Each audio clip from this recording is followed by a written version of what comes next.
I'm James Spratt, Professor in Interventional Cardiology at St George's Hospital in London. It's my pleasure to welcome you to Week 6 of the Calcium Masterclass, brought to you by Shockwave and Optima Education.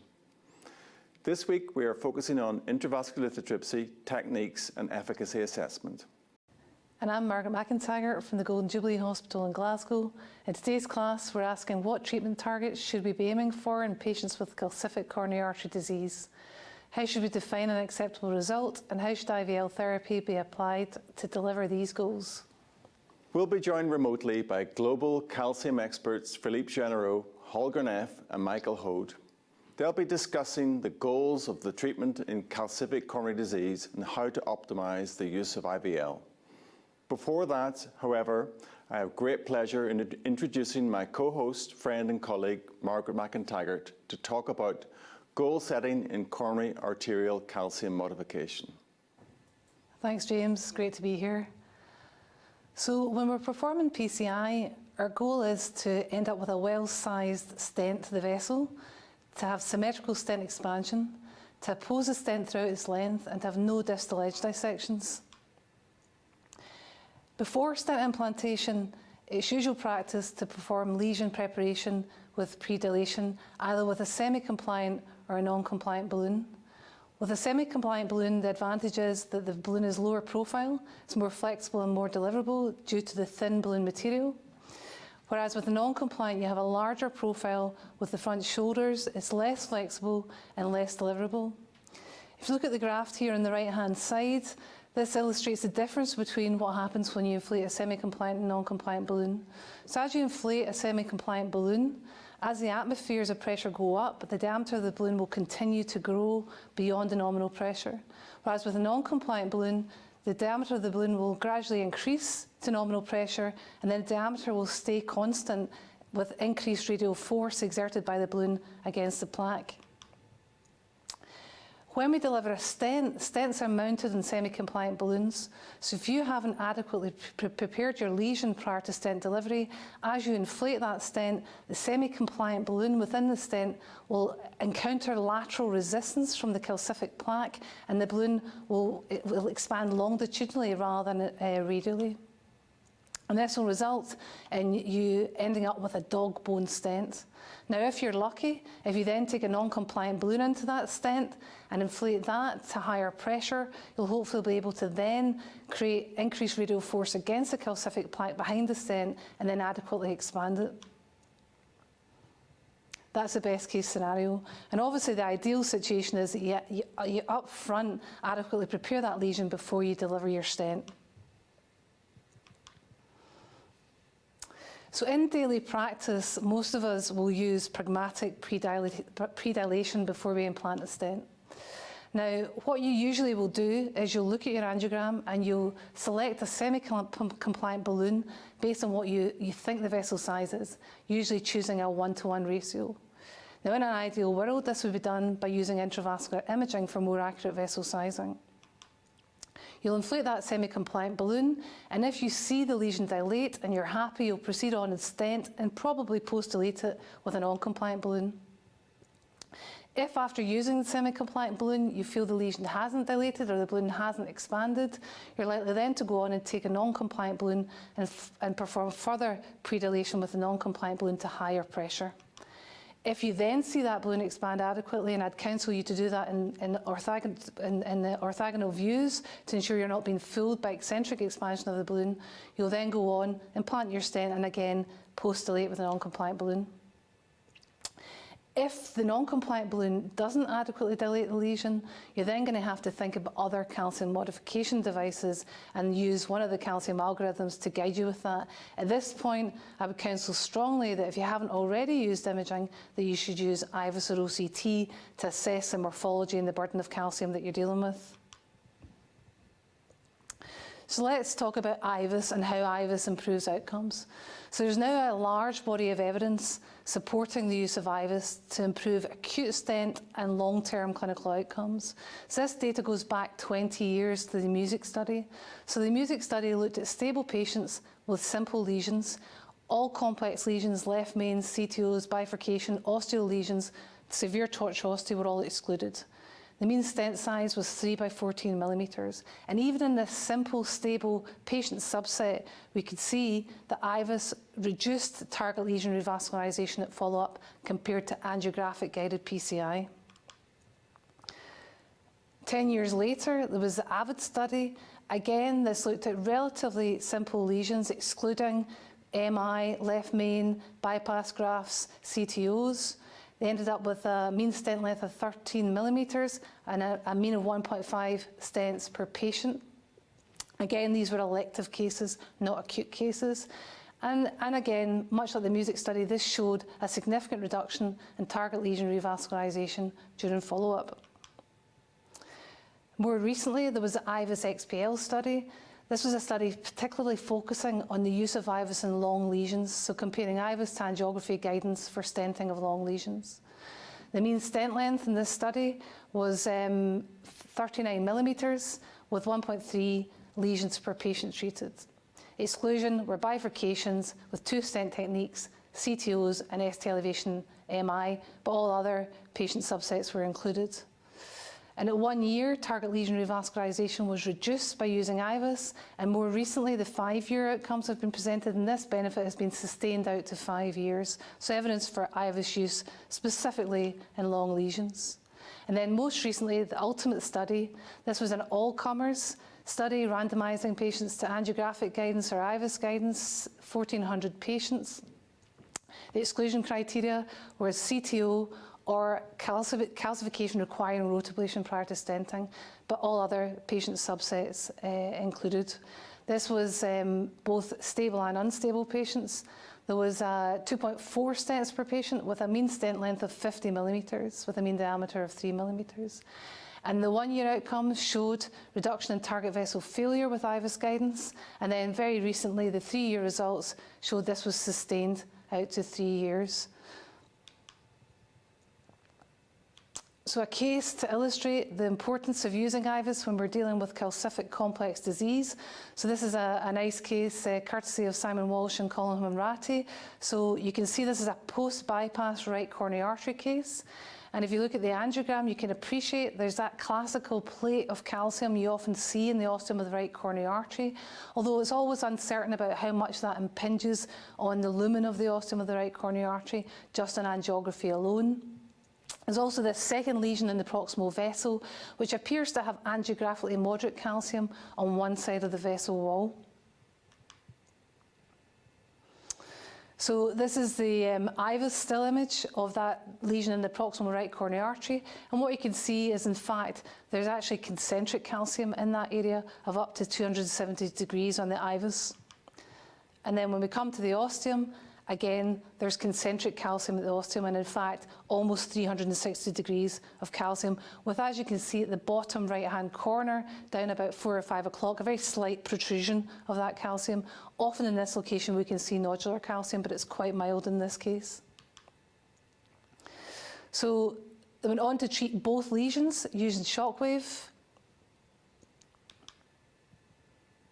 And this was the IVUS images of the ostium after the shockwave therapy. So what you see on the left was the baseline IVUS at the ostium. You see we're just coming out of the ostium into the aorta with loss of the signal up between 12 and 3 o'clock. And what you can see on the right is multiple fractures on both sides of the vessel in that location. So good modification of the osteocalcium with the IVL. And then at the end of the case, you see the very beautiful angiographic and IVUS result on the ostium, which is often very difficult to achieve in this location. So what about OCT? So there's been an evolution over recent years in the criteria we use for stent implantation and optimization using OCT. Ideally, what we want to do is find a distal reference and a proximal reference segment in the vessel where the vessel is as healthy as possible to allow us to stent from normal to normal vessel. And in that location, what we're going to try and do is measure the distance across the vessel, the diameter of the vessel, using the external elastic lamina. So you can see on the OCT picture on the right that we've managed to identify that hypodense area in the vessel wall that represents the EEL. If you can't identify the EEL, and sometimes this is the case, what you'll do is you'll use the luminal diameter. Now, This can be slightly problematic because you're uncertain about the depth of the disease between the lumen and where the EEL is. So if you're going to use EEL, for instance, if you measure your EEL diameter of 3.2 millimeters, you're going to downsize and use a 3 millimeter stent. But in this situation where you can't use EEL and you're using the luminal diameter, you're going to upsize your stent. So if you measure the luminal diameter to be 2.8 millimeters, you're going to upsize and use a 3 millimeter stent. So you see in this illustration, so what you're going to do is you're going to do your OCT run. You're going to identify a healthy segment of vessel beyond your target lesion, and you're going to try and measure your EEL diameter, and that's going to help you select your stent size. You're then going to identify your proximal reference location where you want to land your stent, and you're going to again measure the EEL diameter, and this is going to tell you what size of a post-dilatation balloon you're going to need to pose that stent proximally. And then, of course, you can use your longitudinal view to assess your stent length. And this is all done automatically by the OCT software for you. Now, with the evolution of guidance around OCT-guided stent selection, implantation, and optimization, historically, what was suggested that we did was, once your stent's in, you divide the stent in half and you measure the area in the distal segment of the stent and you compare that to your distal reference area, and you do the same in the proximal vessel. And what you were looking for ideally is achieving a minimal stent area of over 90% of either the proximal or distal reference area. So a lot of the evidence around the use of OCT-guided PCI comes from the aluminum studies. The OCT data lags behind the IVUS data, but is now starting to catch up. And consensus opinion is that whether you use IVUS or OCT, it doesn't matter. Both are felt to improve stent outcomes and long-term clinical outcomes, although the data from OCT is slightly lagging behind. So in the aluminum studies, they had a kind of protocol-devised way to assess what stent you were going to implant and then assess your stent outcomes. So you do your baseline OCT run, if that's possible. As we illustrated, you're going to size your stent both in diameter and in terms of length, if possible, by using the EEL, and if not, by using the lumen, upsizing or downsizing your stent depending on which method you use. You're going to implant your stent, and then you're going to perform post-stent implantation imaging and see if you're happy that you've achieved the MSA that you require.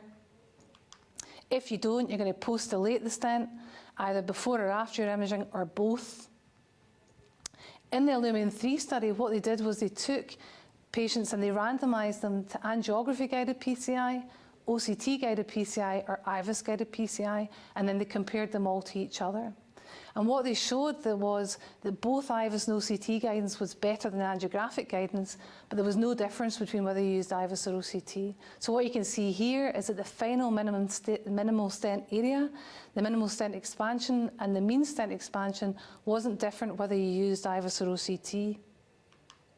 And when they followed the patients up and looked at their clinical outcomes, again, they found no difference in MACE, TLF death, or MI. So this is the kind of provisional data that makes us, supports us in our consensus that whether you use IVUS or OCT, it doesn't matter. And you should select that in each patient subset for various reasons regarding the morphology of the specific case. So this is a case to illustrate the use of OCT for optimizing your stent implantation and your outcomes. So you can see on the angiogram here, we have a calcified LED in D1. In this case, pragmatic balloon dilatation was performed first, and what you can see is that the balloon's very underexpanded in both the LED and also in that diagonal branch. So the operators went on to perform shockwave, initially on D1, and you can see from that still image on the left, these very classical fracture modification appearances you see on OCT following IVL. So nice fissures through the calcium and a nice step down fracture you can see up there at 11 p.m. And you can see the balloon nicely inflated even just after 10 pulses in that location in the diagonal. They went on to perform shockwave also through that proximal mid-segment of the LED, and this was the appearance on the OCT afterwards. And you can see the two guide wire artifacts down at 7 and 9 o'clock. But you see at the top at 12 o'clock, there's intimal disruption, and you can actually see a tear into the media. You can see a fissure and a calcium fracture down at 6 o'clock. So this vessel, both the LED and the diagonal, have been nicely prepared with the IVL. So now you've prepared the vessel and you've modified your calcium, you're going to select your stent. So what you're going to do, as we described earlier, is you're going to go to your distal landing zone, both in the diagonal and the LED, and you're going to measure your EEL diameters to choose your stent sizes. And the plan in this case was to perform clot stenting from the diagonal back to the LED first, performing a pot, rewiring the LED and completing the clot. So what you see here is a stent implanted from the diagonal back into the LED. A pot's performed using a 3.5 balloon sized by the OCT. The LED is then rewired. The struts are opened and a second stent's implanted from the mid-LED back into the proximal LED to complete the clot. A further pot was performed, the diagonal was rewired, and kissing balloons, again sizing all your balloons using the data we have from the OCT. And then finally a stent was placed from the proximal LED back in to the left main, and again this was post-dilated with a 4.5 non-compliant balloon.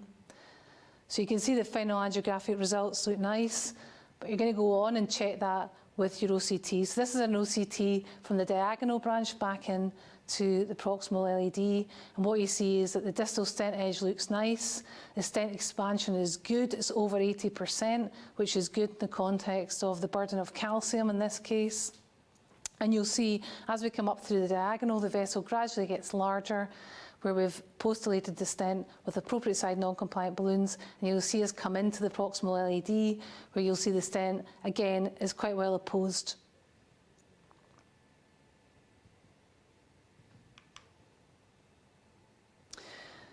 This is a still frame showing you the proximal appearance and the LED at the very end of the case, showing really good stent expansion and apposition with very minimal gapping of the stent down there at 5 or 6 o'clock, which is less than 300 microns, therefore is not going to cause us any problems.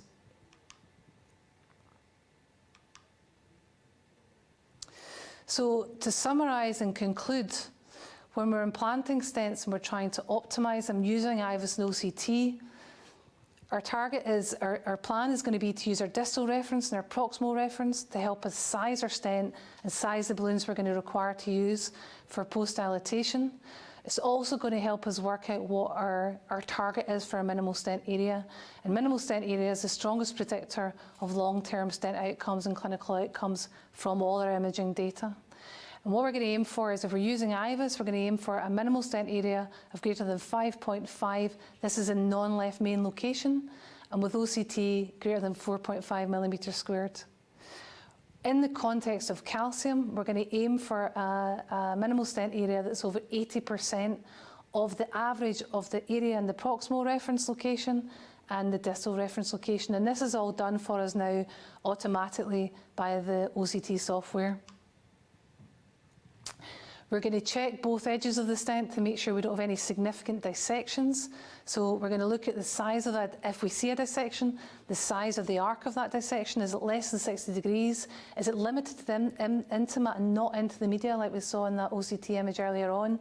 And is the length of the dissection from the stent edge less than 2 millimeters? If it's all these things, it's fine to leave it and not cover it. We're going to assess the plaque burden at the stent edges. We want that to be less than 50% because we know that predicts restenosis.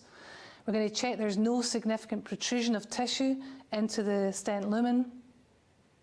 And we're going to check that there's no significant malapposition. So ideally less than 400 and really less than 300 microns. And as you know from the OCT software, this is all beautifully done for us with colour coding of malapposition. Thank you. Margaret, that was great. And the title of your talk was Setting Goals in the Management of Calcific Coronary Disease. Do you go in prescriptively per case and set the goal of this case is X, Y, or Z, or is it something that's adaptive rather than proactive? It's an interesting question. So I suppose you approach every case wanting to walk away with the most perfect result that you imagine in your mind. I think in reality, in practice, often what happens is, especially in complicated cases, calcific cases, as you start the case, there's a dynamic element to that. Especially you use imaging, you'll find things you don't appreciate initially from the angiogram, so I think you have to have some flexibility about what you think you're intending to achieve when you start the case. In my mind, I suppose, I'm always thinking at the end of the case that I want well-expanded stents. I'm going to quantify that using minimal stent area, stent expansion. I quite like a nicely circumferentially expanded stent, although we know the eccentricity doesn't predict outcomes. Prettier. It kind of makes you feel better about what you've done. And obviously you're going to do things like assess your edge. You know, is there plaque at the edges? Have you got dissections? Anything like that. So I suppose I go in with a kind of idea of what it is I'm trying to achieve in that case, but with a degree of dynamic, flexibility, and also I think it's really important not to chase perfection. You know, we've all done that. You're chasing the perfect stent result and then end up causing hazard, be it perforation, stent fracture, edge dissections. You know, so I think a kind of drive towards excellence, but with a pragmatism associated with it. So listen, I have a theory. This is another one of my unusual theories, and that as interventional cardiologists, we're largely reactive, and we've been engineered to be reactive because we work in acute coronary syndrome, STEMIs, and then the problems come to you and you sort of bat them away. And that's perhaps one of the reasons why complex coronary disease has had all this, you know, birthing issues in terms of genesis as a specialty, because it's a specialty that depends on careful planning. And as I know you're aware, CTO PCI is very much like that as well. It's all about the planning. And of course, when you encounter a fork in the road, you have to make a choice. Do I go left? Do I go right? But actually the map of what your destination is more important necessarily than how well you react to problems that come on. Because if you don't set the right goals, you're never going to get to the end point. So just, I want you to speculate a little bit on the differences between that reactive mindset and that planning mindset. Yeah, I think that there is a kind of, like everything, there's a spectrum of operators and personalities involved in, you know, all our groups. And I think there are some people who like things to be they know what's going to happen in the case. They're going to go in, they're going to do A, B, C, and the case is going to be done. And then I think at the other end of the spectrum, you have people who like the dynamic nature of a case. So they like a case that's quite challenging, where you start the case and you have to have plan A, B, C, D, E. And as you go through the case, you have to be willing to switch and change during the course of the case and respond to the information you get, either by how the vessel responds to you trying to open a CTO, or what the imaging shows you, or what the physiology shows you. And I think there's a kind of graduation of, we all bring our personalities to our work. And I think to some extent, there's an ability to train and shift that behaviour. But I think there is definitely an element. I think if you're the kind of person that's someone who likes the dynamic challenge and finds that interesting in your workflow, then you're going to be attracted to this type of work. Whereas some people, just by the nature of their personality, are quite like things to be ring-fenced and boxed up. So I think it's an interesting thing you have to learn about yourself as an individual, about whether that's something that you enjoy, and then also, you know, then work to develop those aspects of your own skill set and your own personality, I think. So the title of your talk, Margaret, was goal setting. So I'd like to understand where intravascular lithotripsy fits in, how it's changed the goals in the management of calcific coronary disease. You know, because I've always felt there's a significant degree of pragmatism there.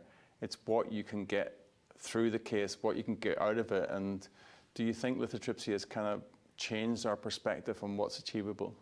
I think it has in two ways. I think it's changed our perspective because I think it's made us all pay a lot more attention to detail to our final result, what we're dealing with in our final result. So I think it's really driven an increased use of imaging. I think there's no doubt about that. If you look at, certainly in our lab, the parallels are very strong between the rise in intravascular imaging and the availability of IVL in our department. So I think it's made people think a lot about what they're going to choose, and then also through that, once they've used whatever device they're going to use, then also assessing their endpoints. So I think in two ways. I think it's given us a new option, which I think has improved our outcomes in dealing with calcium, but at the same time it's made us look more closely our outcomes in calcium in a way we never looked at it before. Yeah, and of course calcium is important, but we're getting a whole pile of other information as well, which helps us plan cases and so on. And none of that's going to be a bad thing, but it does point the finger back at where all this information and education is going to come from, because there's a whole generation of operators who haven't been using imaging, and there's a whole generation of trainees who need to understand how to use it adequately.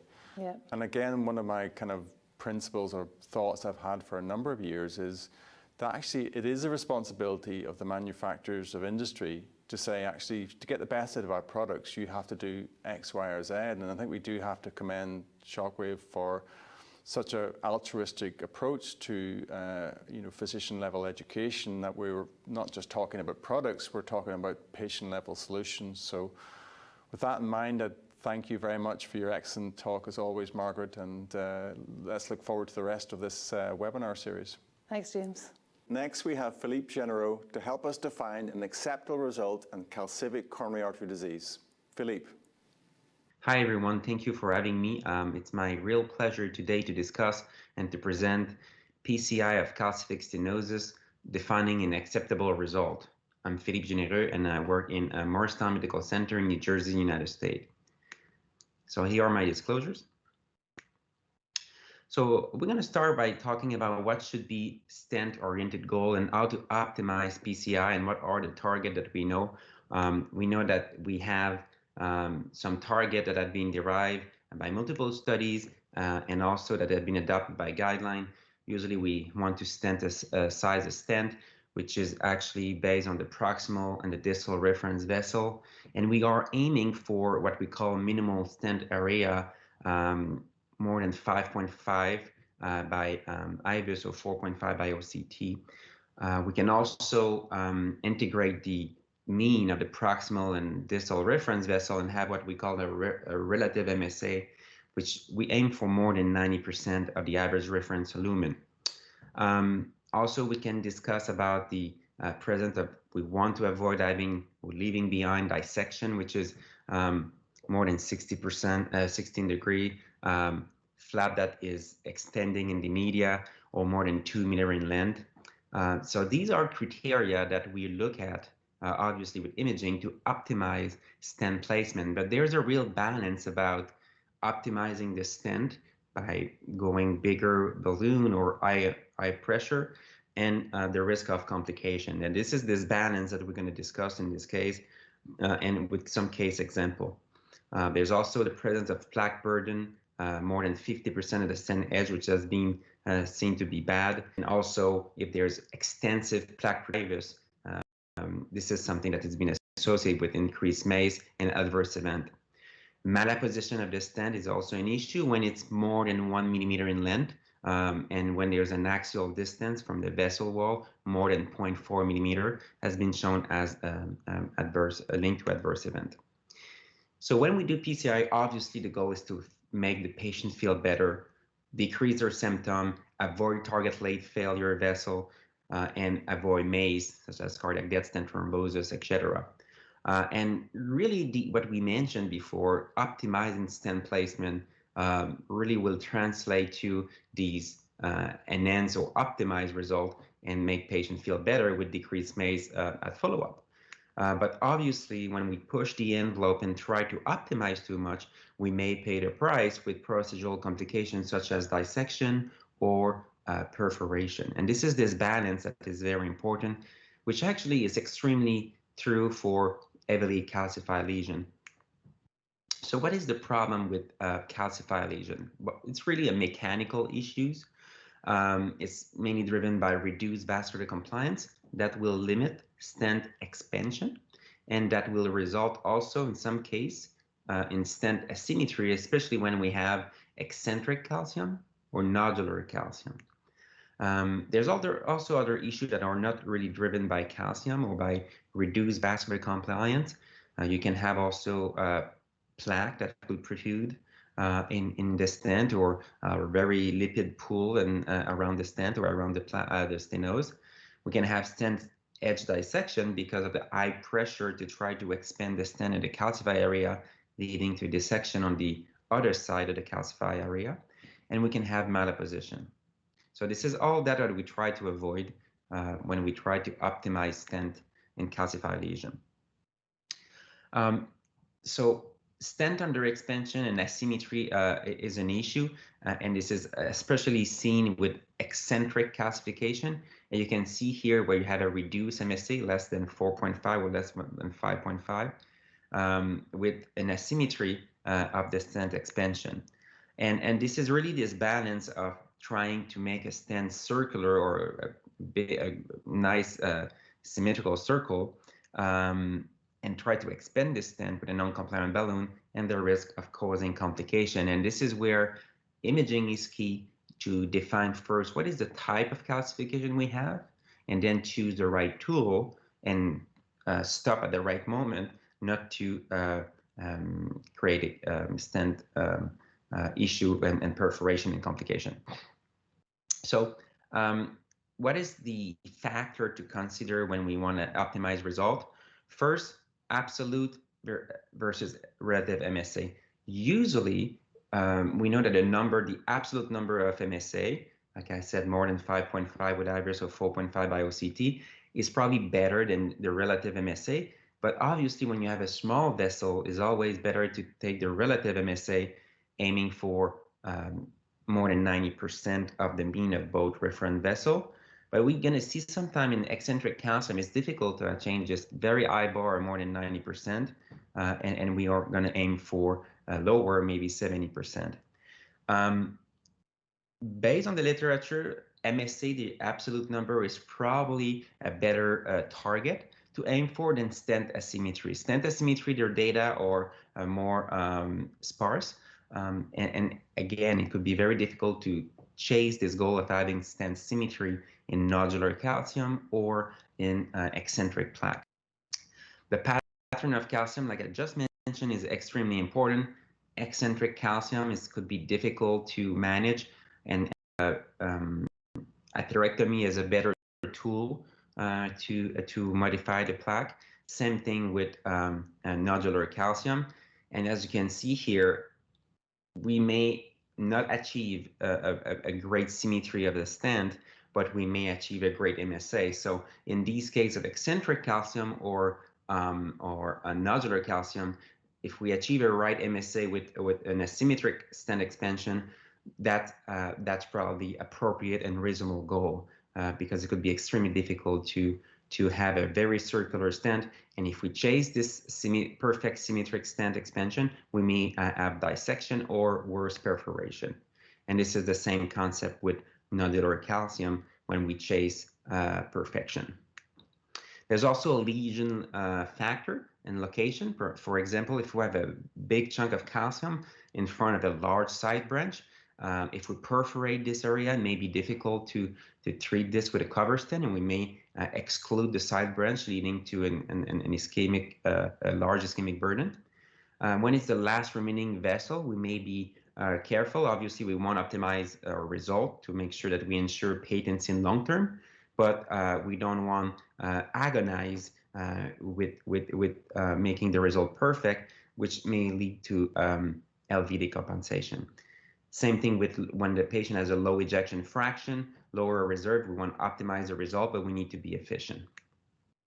So I want to show some case example. This is a patient that came with an ST elevation MI, and I can see not only thrombotic lesion, but extremely calcified lesion.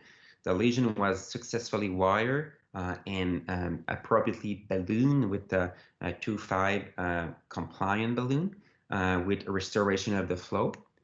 After that, an IVUS was performed. You can see on the distal lesion, there's almost 360 or 270 arc of calcium.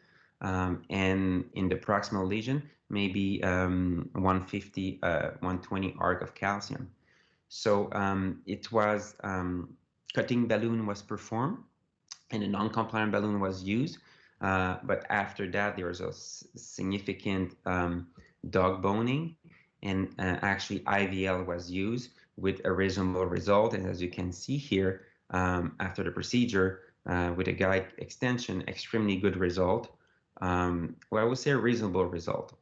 So in STEMI, when there's a lot of clot and thrombus, a lot of time when we achieve a result like that, we kind of stop. There were some lesion also in the left system, so the patient was staged and brought back for a second look to assess the left system. And at that time, the operator decided to image the vessel. And as you can see, it's a pretty good result. But an IVUS was performed to assess actually the result of stent expansion. And as you can see, the IVUS result here was a pretty good result with MSA of 9 and also an MSA of 7.87, which is way above the 4.5 over the 5.5 cutoff. The relative MSA was below 90%, and there were some asymmetry of the stent. So in this case, the operator used a non-compliant balloon at very high atmosphere with a 1:1 ratio to try to post-dilate this to try to achieve a better result. And unfortunately, a very significant perforation occurred. So this is an example where too good, good is the enemy, great is the enemy of good, and most likely the result was great and it should have been left alone. So the case went well. However, cover stent was placed with sealing of the perforation with a happy ending. But again, illustrating this balance, this very thin balance between optimized result and chasing perfection and complication. The case is a 69-year-old patient that was known to have progressive angina, and recently 3 out of 4 is a cancer survivor with one lung missing. And as you can see, he has a very severe calcified lesion of a bifurcation lesion involving mid-proximal LAD and a D1. In this case, we elected to perform PCI physiology guided. The patient also had an RCA and OM1 what was non-significant by FFR. So the patient was turned down by surgery, and we decided to perform a PCI of the LAD D1 and use shockwave of the LAD. And what we did actually, we used physiology wire, the absence wire in this case, where it was very significant, obviously, in the LAD. We wired the diagonal with a regular wire. And as you can see in the pre-dilatation with compliant balloon 2.5, severely dog bone of the balloon. In this case, we pre-dilated with a non-compliant 3.0 on the physiology wire, and it showed also a severely dog bone. And then we use multiple wave of shockwave, and this is the shockwave device coming with nice delivery, and the diagonal wire is still in place. We did multiple shockwave inflation with a very good expansion of the vessel at that point. Then what we did, we performed a few stent, mid-LAD, prox-LAD. We post-dilate aggressively with a 3.5 at 26 atmosphere with a non-compliant, and we finished with a kissing of a 2.5 and a 3.5 balloon in the LAD diagonal, always still on the physiology wire. And you can see the final result is extremely good with good expansion and the diagonal open. We assess the flow after, and you can see here with post-PCI, 0.94, 0.96 in the LAD in the diagonal, extremely good result. And obviously we didn't use imaging in this case, showing actually that we can also base our assessment on angiogram and physiology guide assessment. So I hope this case illustrated a little bit the limit between pushing the envelope for optimized result with the criteria that we have and common sense and reasonable result in real life. Thank you so much for your attention, and I'm happy to take a question at this time.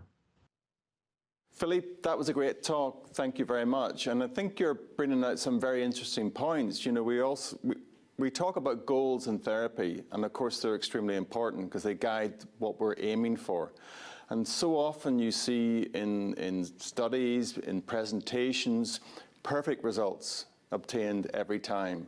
And we know that's not what we see in real life. And actually what we're really doing is making some sort of pragmatic assessment of how hard to push, because sometimes there's consequences. So have you got any thoughts on how you kind of optimize that real world pragmatism that we all actually want to take away from these kind of talks? Absolutely. So first of all, thanks for having me. It's always a pleasure to discuss with friends.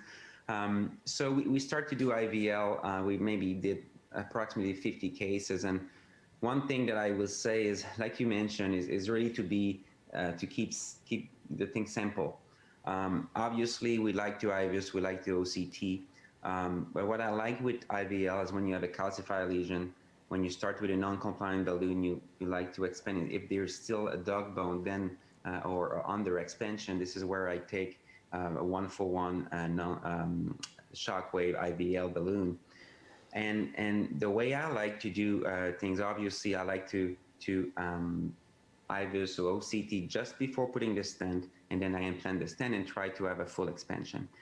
If I cannot IVUS or I cannot OCT for XYZ reason, I started to also use physiology, and I use a wire that they can allow to intervene on the wire, such as Opsense wire or Philippe or other technology, but where I can also not only assess the result by imaging with IVUS OCT, but also with physiology.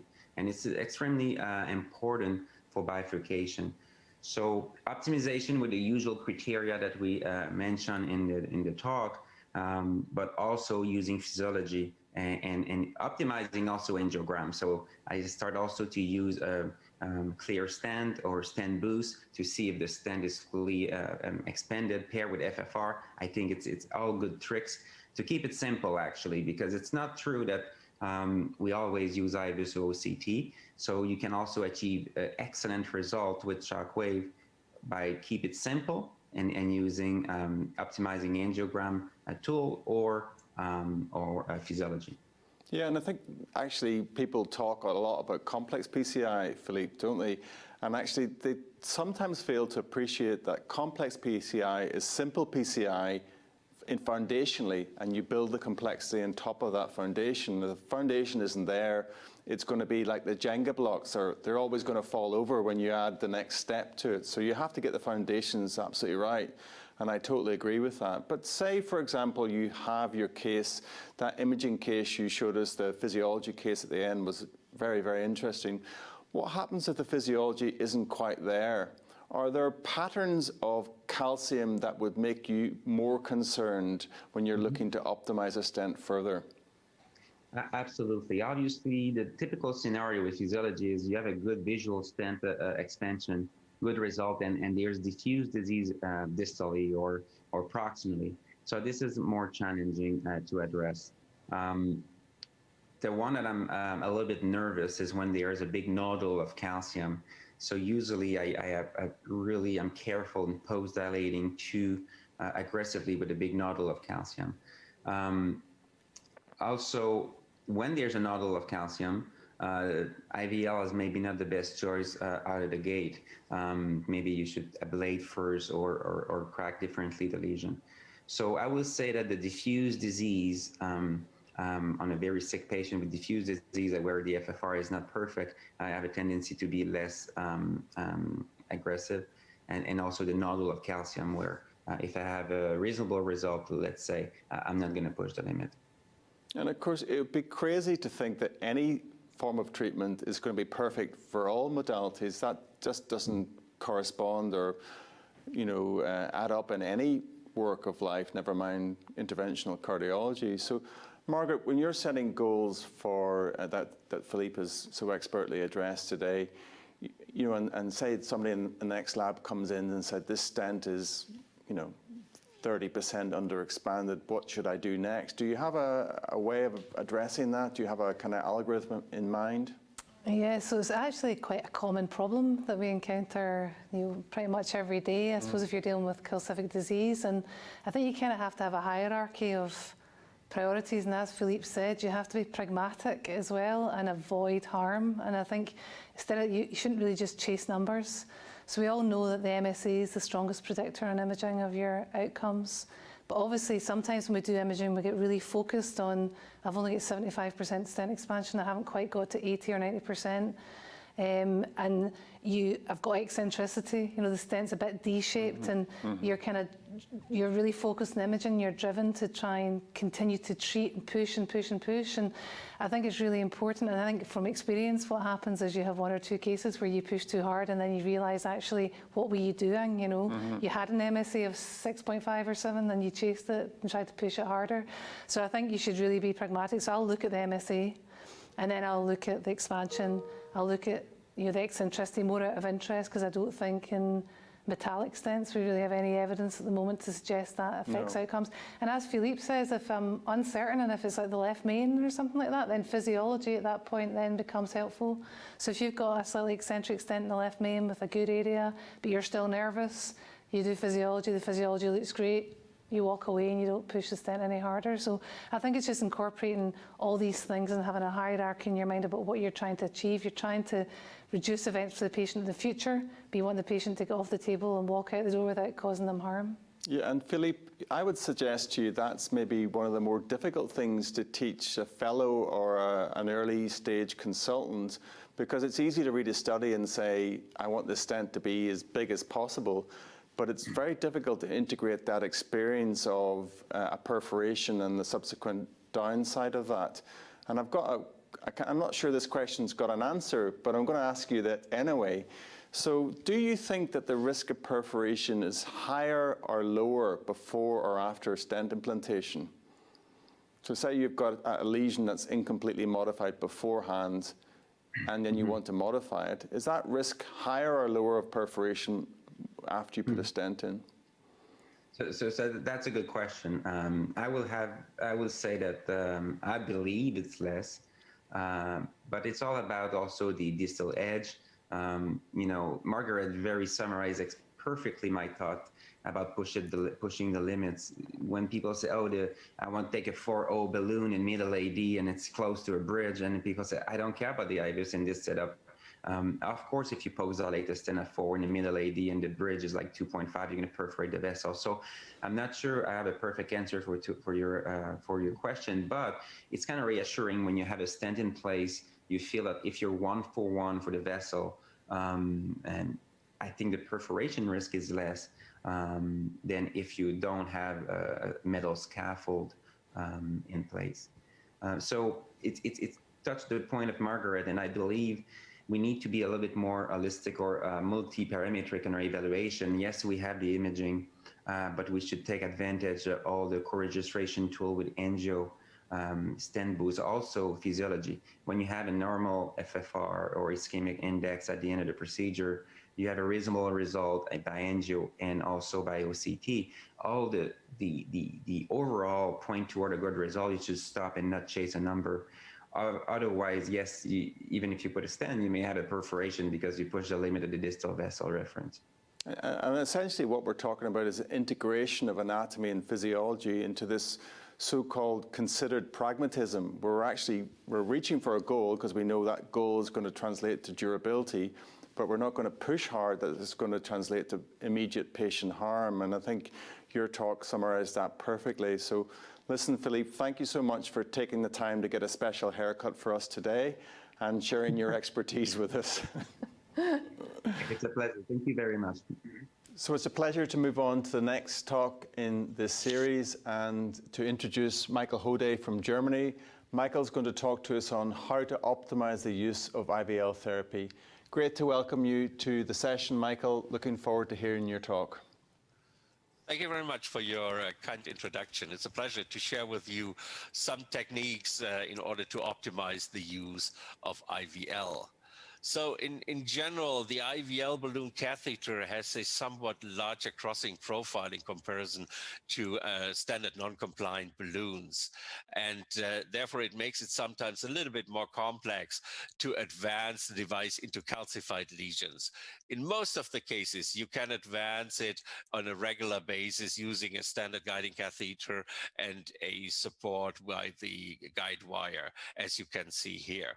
But there are other conditions where that is not working so easily, as you can see here in this case of a very heavily calcified mid-RCA lesion, balloon pre-dilatation with a standard non-compliant balloon is necessary in order to facilitate advancement of the IVL balloon to the target lesion.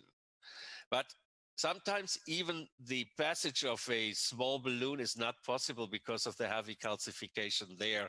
And then you might consider using the rotablator for debulking technique as first before advancing the IVL catheter. This is an example of that, where first rotablation was necessary to facilitate access and passage of the IVL catheter to this heavily calcified LAD lesion. You can see then the IVL balloon catheter in place in the target lesion, and it opens nicely during the application of energy, and then you can see the post-dilatation with a non-compliant balloon which opens more or less nicely. This is the OCT image, the corresponding one, showing the calcium fractures.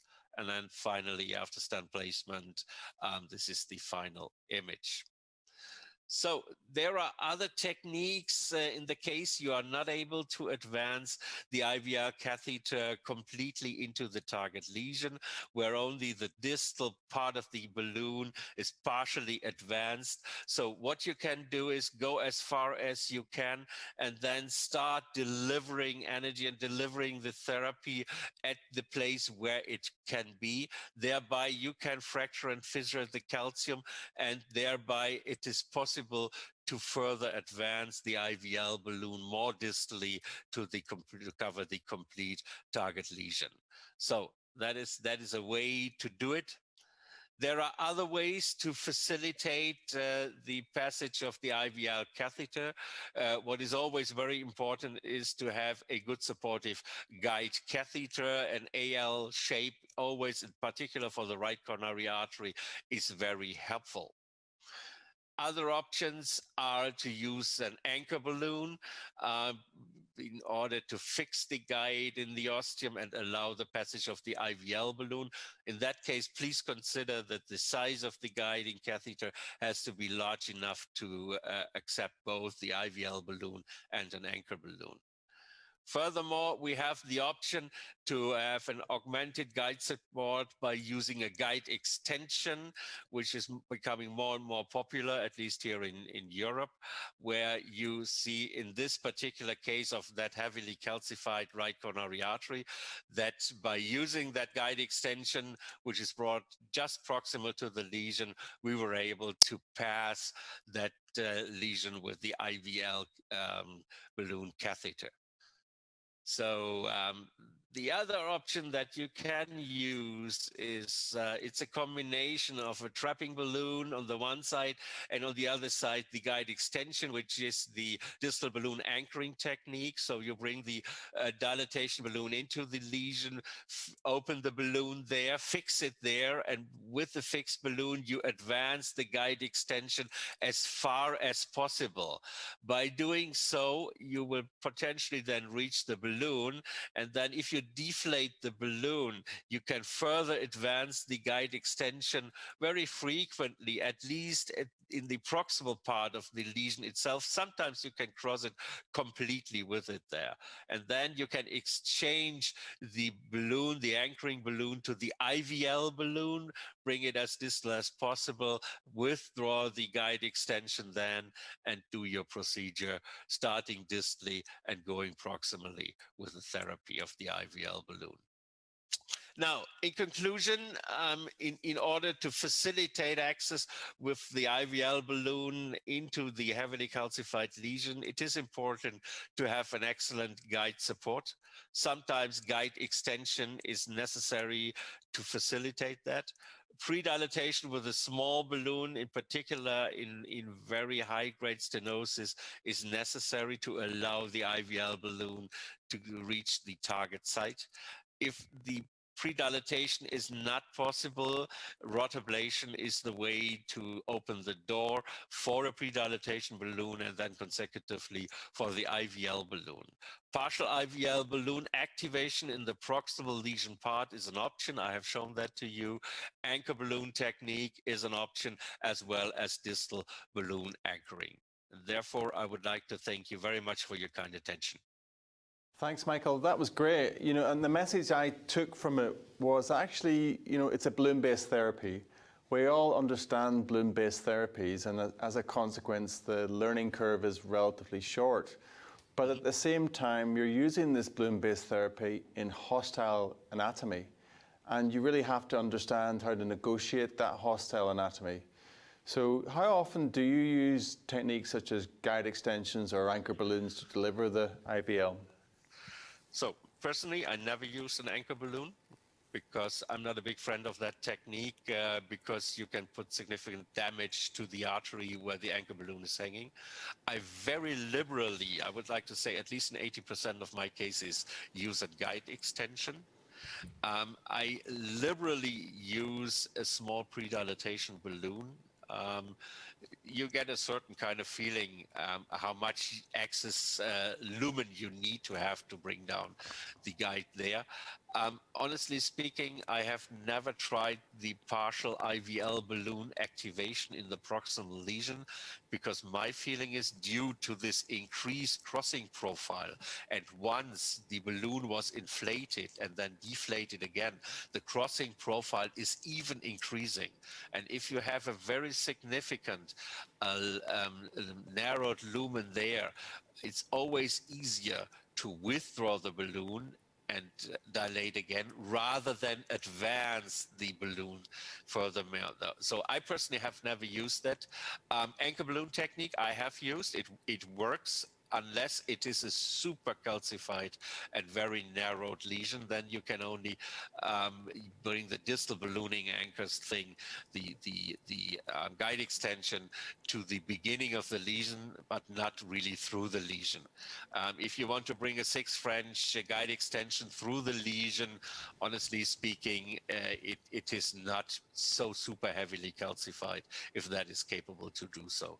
So my hit list really is the guide extension and the pre-dilatation with a small balloon, and then let pass the IVL balloon down to the most distal target site, start there with the therapy, and then go from distal to proximal. Yeah, I think that makes a lot of sense, Michael. And sometimes you don't see in talks, you don't understand the hierarchy of choice.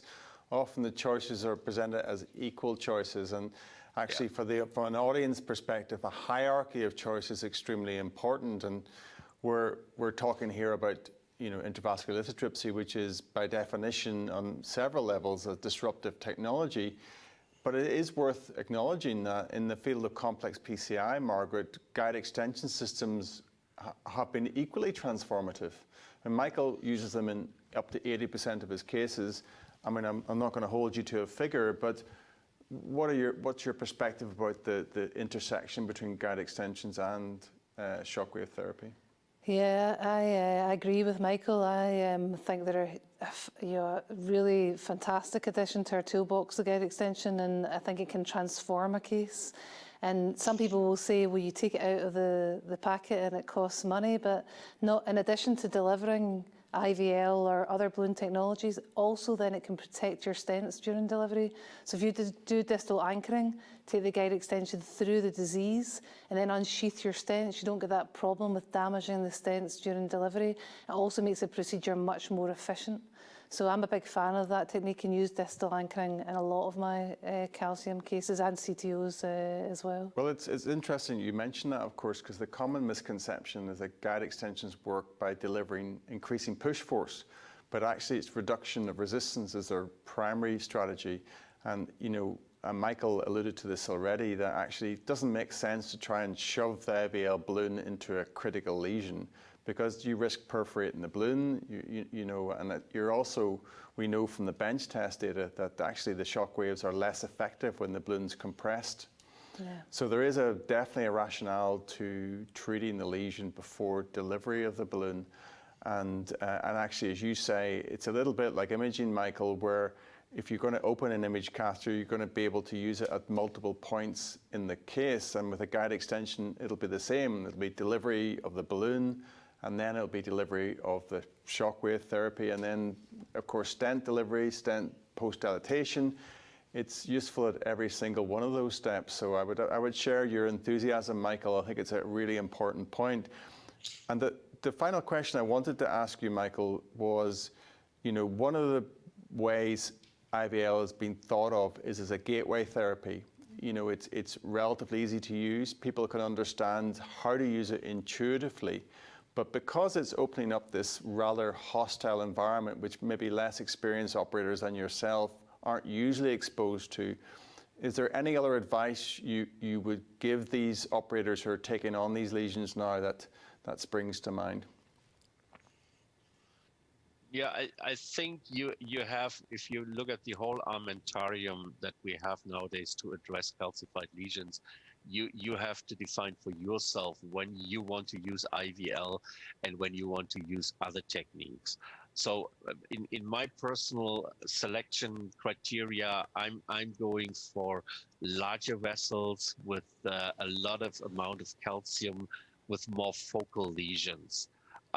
If I do have a very diffuse calcified disease, I still prefer to go for a debulking technique like the rotablator, also on the cost effectiveness side. But if I do have a very focal, heavily calcified lesion, in particular in a larger vessel with a lot amount of calcium, of deep calcium, IVL is the way really to go for. One thing is that we should, of course, keep in our mind is that the individual IVL catheter only has a certain amount of energy you can apply and use. So you have to make a decision plan how much of the energy you want to apply at what spot of your target treatment area. So the wish for the future, of course, is to get additional IVL balloon lengths that allow us to also address longer lesions, like, for example, we already have available for the peripheral application.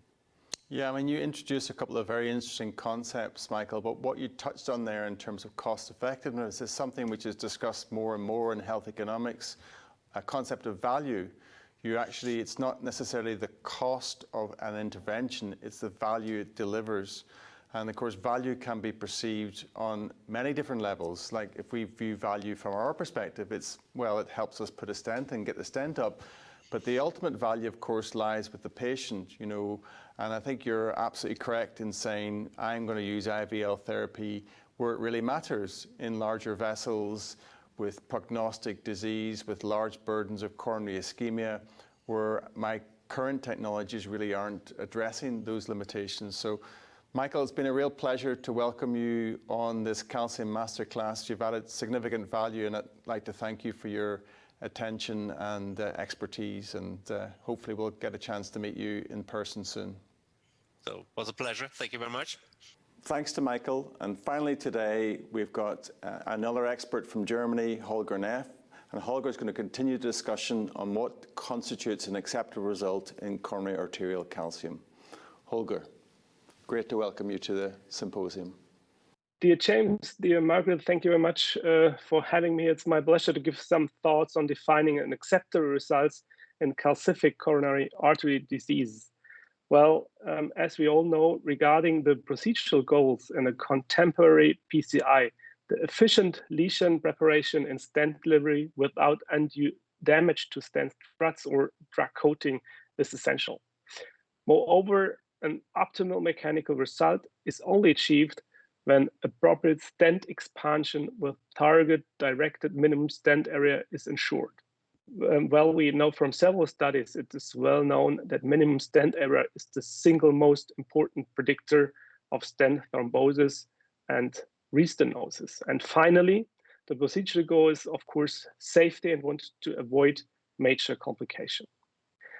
However, the defined procedural goal is, of course, or might mitigate it by coronary calcium, which increases the risk of procedural complications and the risk of incomplete revascularization and procedural failure.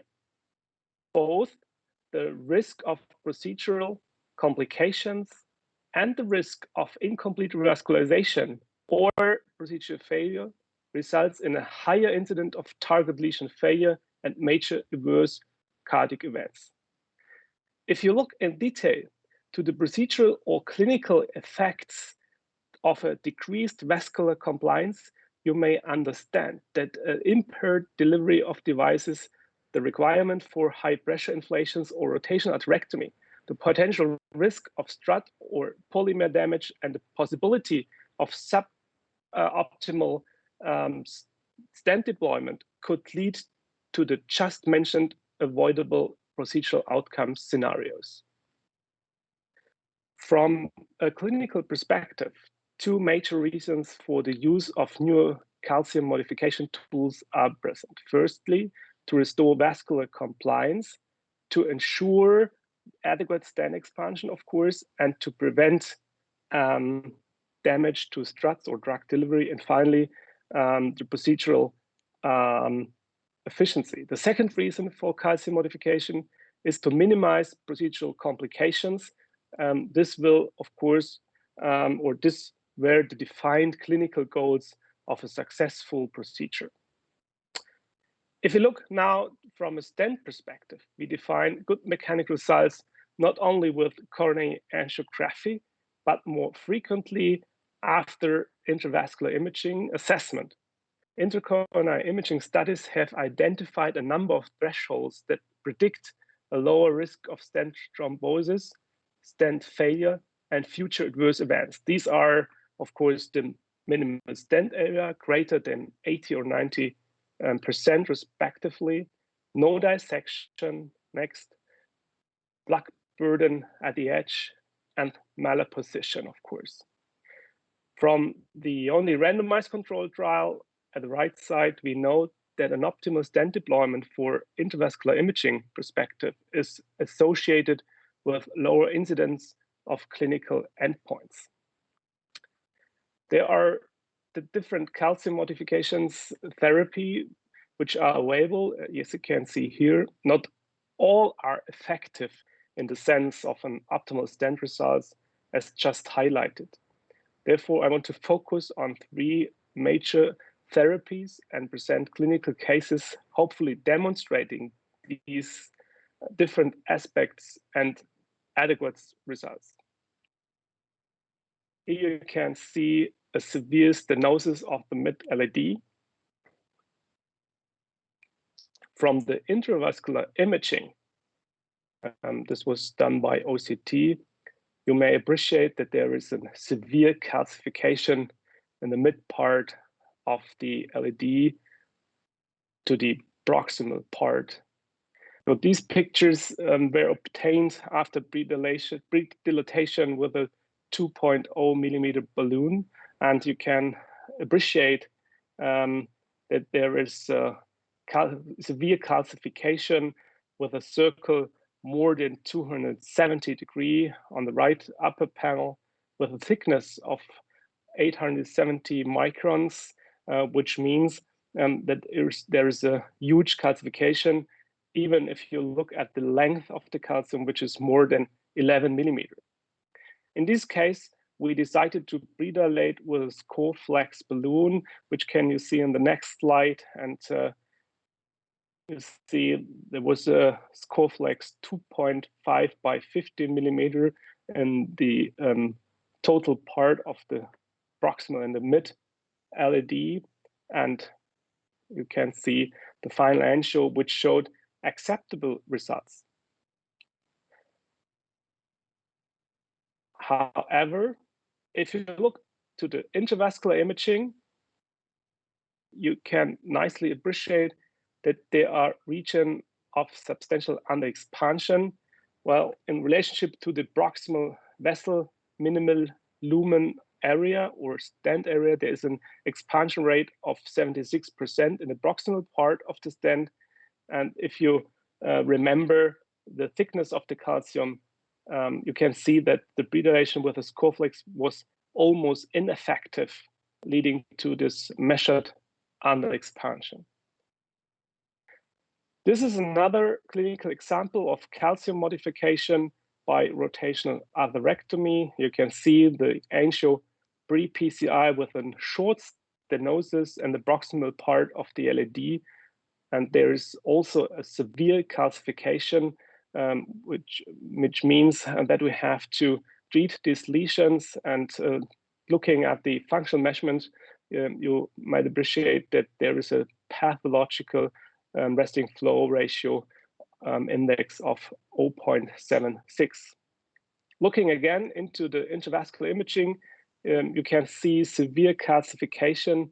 This is not a long distance. However, regarding the thickness, there's almost more than 0.5 millimeter thickness of calcium, so that we know that this is a severe calcification. In this case, as described before, we performed a rotational atherectomy with an 1.75 millimeter burr in a rather large vessel, or in a vessel with a rather large reference diameter. And as you know, rotational atherectomy in a vessel with such a kind of large reference diameters comes along with some shortcomings. This means that rotational atherectomy modifies calcium due to the wire bias, to some extent ineffective, possible leaving unmodified areas behind. Here you can see the final angio showing a nice result after stent implantation. However, going again to the intravascular imaging, the next slide, you can nicely appreciate the remarkable underexpansion in this redefined region, as you can see in the upper right panel. And finally, a case example with lithoplasty. And here can you see a lesion in the mid and proximal part of the right coronary artery. The OCT showed nicely eccentric calcification in the proximal part of the right coronary artery, as you can see here. And this was the reason why we performed lithotripsy with a 4.0 millimeter balloon from the mid part. And finally, I want to show you a case example with lithotripsy. Here you can see a lesion in the mid and the proximal part of the coronary artery, right coronary artery. This was the reason, again, the OCT showed predominantly eccentric calcification in the proximal part of the right coronary artery. This was the reason why we performed lithotripsy with a 4.0 millimeter balloon from the mid part to the proximal part of the RCA. And finally, IVL was followed by stent implantation with a 3.5 over 30 millimeter and 4.0 over 20 millimeter stents. Here you can see the final angio, which was quite nice. And if you look again to the OCT imaging, well, this was a well-opposed stent with a nice expansion of about 90% of the distal part and 82% of the proximal part, as shown in the right panel here. Well, in this context, I'm happy to share with you the preliminary results of the ongoing ROTA-SHOCK trial. The trial was designed to examine patients with severe calcified coronary lesions, and there's a one-to-one randomization to rotational atherectomy, either or IVL. Primary endpoint is the minimal stent area, and as you can see in the right panel, you can see that there is an increased MSA after lithotripsy in comparison to the rotational atherectomy. However, there is no significance between both numbers and devices. However, given the low number, we have to wait for the final enrollment of all patients in this study. So let me conclude. I think acceptable results in calcified lesions compromise clinical and mechanical aspects, and we have to maximize restoration of vessel compliance, and we have on the other hand, to minimize procedural clinical complications. And I think stent expansion seems to be a predominantly factor for good clinical outcomes. And intravascular lithotripsy showed adequate stent expansion, numerical higher than rotational arterectomy, at least if we look at the preliminary results from the ROTAR shock trial. However, final results have to be awaited. Thank you very much for your attention. Holger, that's great. Thank you for that in-depth presentation. And we've really done a deep dive today into all the myriad aspects of coronary calcium. And I think this may have come as a shock to some of our viewers. They thought, well, actually, what is there to know? And it seems to me there's a lot more underneath the surface, the iceberg, if you like, of coronary calcium. So my question is, because most of the viewers won't have your expertise or the expertise of the faculty that we've been so lucky to listen to today, how do they take this information away?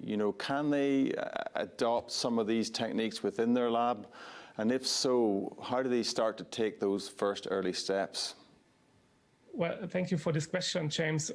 Well, to improve the clinical results, of course, we have to adopt to this new modification tools. Of course, we have a lot of these tools in our cath lab. I think most of us have the balloons, cutting balloons, the biking devices already. However, we now should gain the next step, which means that we have to introduce also, I think, the IVL, because I think from a safety aspect, we are, of course, to some extent, we have the better outcomes regarding the flow, the TIMI flow after treatment with IVL. So we have the no flow reflow phenomenon coming with the rod ablation. However, this is not a fact with the IVL, and I think to implement the IVL in the cath lab daily practice, it's very easy to perform, because it's just a balloon, and you can handle the IVL as you are used to, because you have just to inculate and then to treat, and the treatment is very effective, as I could show. Yeah, so as you say, Holger, the learning curve of IVL is a lot shorter than some of the other technologies that you've alluded to. And the other thing I think we're starting to understand is that there actually is a lot of choice. There's a lot of hardware out there. And it strikes me that maybe the hardware is not the problem. Maybe it's the software that needs to be upgraded. And actually, this is another one of my crazy analogies, but perhaps we're the software. The education is the software. Our ability to tell our colleagues how to use these technologies or the hardware is going to enable to get the best results. And maybe I could ask Margaret about that. I mean, we all walk into the same labs, but we don't all walk out with the same results. So how can we kind of level that equation, Margaret? Well, I think in the forum of calcium management, I think Shockwave has been a brilliant tool for that. Because before we had Shockwave, there was a lot of anxiety around the use of atherectomy, particularly in low volume users within our groups, our clinical groups. And certainly I think that the addition of this technology, as Holger said, is very simple to use. There really is no learning curve. As soon as you know how to set the device up, you're ready to use it. And I think it's been a really good stimulus for driving an increased understanding of managing calcific disease in our colleagues. I think an important aspect of that is also to understand how to assess the calcium. And there's obviously a considerable amount of use of some of the balloon-based technologies without doing that, and I think there will be a need for that in certain situations. But I think also it's been a bit of a stimulus for an increased use of intravascular imaging by people who maybe didn't use it before. So I think there's been a real push in the right direction with the contribution of IVL to the tools we have available for calcium. So I think hopefully it's going to move those who weren't really or performing complex PCI and calcific disease, move them towards doing that, but doing it in a way that they understand exactly what it is they're dealing with. And I think, Holger, you touched on some of those points very well in your talk. Thank you for that. And of course, I think actually one of our major goals from this calcium masterclass was to say actually the doors are now open. There are other options to the treatment of coronary disease other than complex hardware which you can access, but there are no shortcuts here. As you've shown so expertly, you can't take shortcuts and just think this is just wire balloon stent. You have to understand what you're treating and what the expectations and limitations of that treatment are. So can I ask you finally, Holger, with respect to the imaging, how fundamental do you think it is to understand the treatment of coronary disease imaging? How fundamental is imaging?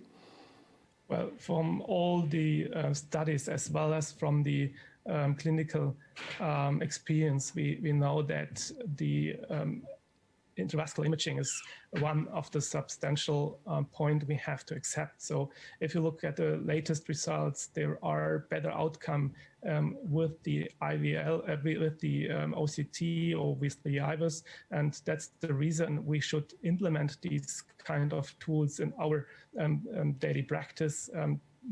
I think it's not necessary for every single procedure. However, just to define strategy in complex lesion and to, of course, analyze the morphology of our plaque structures and just to analyze also the thickness of calcium, for example, the length of calcification.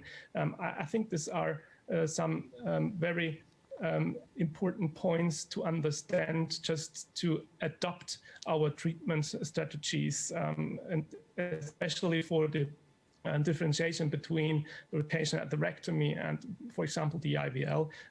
I think we should have the intravascular imaging in our cath lab just to improve the outcomes of our patients. Yeah, thank you, Holger. And actually, on a slightly broader note, Margaret, just to touch on that point that you mentioned, where people had this barrier to using complex technology with potential adverse outcomes, and we want to bring them into this field where every patient gets, access to the right quality care.